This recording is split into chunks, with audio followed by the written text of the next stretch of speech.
Hi friends, technical formula എന്ന YouTube ചാനലിലേക്ക് സ്വാഗതം. ഇന്ന് ഇൻവെർട്ടർ എസിയുടെ റിപ്പയറിംഗ് ആണ്, സിമ്പിളായിട്ട്. ഇത് ഇൻവെർട്ടർ എസിയുടെ നമ്മൾ പറഞ്ഞ ഇൻവെർട്ടർ ബോർഡ്, ഇതാണ് ഇതിൻ്റെ പ്രധാനമായിട്ടുള്ള ഭാഗം. ഇത് ഇപ്പം നമ്മളത് അഴിച്ചെടുത്തിട്ട് ബോർഡിൻ്റെ കംപ്ലൈൻറ്റ് റെഡിയാക്കി ടെസ്റ്റ് റൺ ചെയ്തുകൊണ്ടിരിക്കുന്ന ഭാഗമാണ് നിങ്ങൾ കണ്ടുകൊണ്ടിരിക്കുന്നത്. ഇത് ഇത്രയും ഓപ്പണായിട്ട് ഇതിനെക്കുറിച്ച് പലർക്കും പല ഡൗട്ടുകളും ഉണ്ട്. ഇത് ഇൻവെർട്ടറിലാണോ വർക്ക് ചെയ്യുന്നത്, അതിൻ്റെ ഇതാണ് നമ്മൾ കാണിക്കുന്നത്.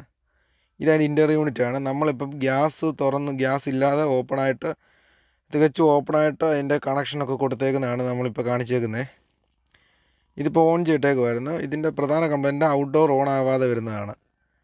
നമ്മൾ ശ്രദ്ധിക്കുക, ഇതിൻ്റെ കണക്ഷൻ കൊടുക്കുമ്പോൾ എപ്പോഴും പലർക്കും ഉള്ള ഡൗട്ടെന്ന് പറഞ്ഞു കഴിഞ്ഞാൽ ഇതെങ്ങനെയാണ് കൊടുക്കുന്നത്, ഇത് എങ്ങനെയാണ് അതിൻ്റെ കണക്ഷൻ നോക്കുക. നമ്മൾ ഇൻഡോർ യൂണിറ്റിൽ കൊടുത്തേക്കുന്നത് ന്യൂട്രലും ഫേസും അതുപോലെ തന്നെ കമ്മ്യൂണിക്കേഷൻ എന്ന് പറഞ്ഞൊരു കണക്ഷനുമുണ്ട്.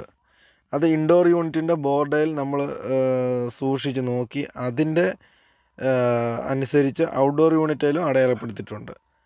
ആ കണക്ഷനും നമ്മൾ കറക്റ്റായിട്ട് നോക്കി കൊടുക്കുക.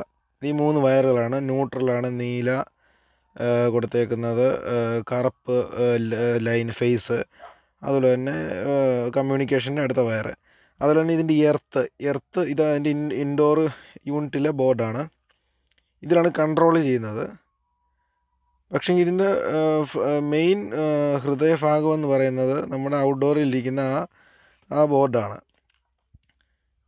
ഇത് ശ്രദ്ധിച്ച് നോക്കുക. അതിൻ്റെ വയറിങ് നമ്മൾ കൊടുത്തേക്കുന്നത് വയറിൻ്റെ കളർ നോക്കിയല്ല ഒരിക്കലും ഇത് കൊടുക്കേണ്ടത്.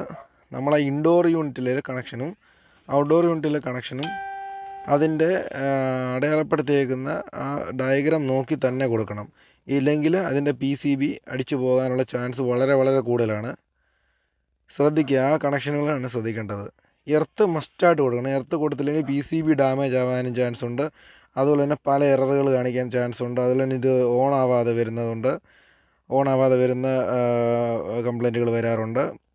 ഇതിപ്പം നമ്മുടെ ഈ ACയുടെ പ്രശ്നം ഔട്ട്ഡോർ ഓണാവാത്തതായിരുന്നു കംപ്ലൈൻറ്റ്. നമ്മൾ ഗ്യാസ് ഫുള്ളും തുറന്ന് വിട്ടേക്കുകയാണ്.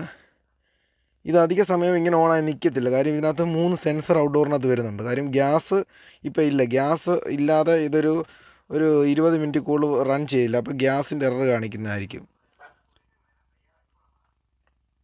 വീഡിയോ ഇഷ്ടമായെങ്കിൽ സബ്സ്ക്രൈബ് ചെയ്യുക. തൊട്ടടുത്ത്